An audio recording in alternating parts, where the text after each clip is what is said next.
இந்த மன்றத்தில் ஓடி வரும் இளம் தென்றலை கேட்கின்றேன். என் கண்ணுக்கு கண்ணாகும் இவள் சொன்னது சரிதானா? இந்த மன்றத்தில் ஓடி வரும் இளம் தென்றலை கேட்கின்றேன்.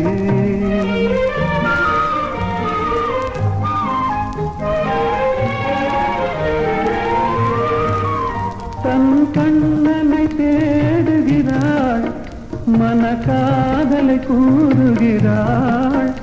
இந்த அண்ணனை மறந்து விட்டாள் எனும் அதனையும் கூறாயோ? இந்த மன்றத்தில் ஓடி வரும் இளம் தென்றலை கேட்கின்றேன். என் கண்ணுக்கு கண்ணாகும் இவள் சொன்னது சரிதானா? இந்த மன்றத்தில் ஓடி வரும் இளம் தென்றலை கேட்கின்றேன்.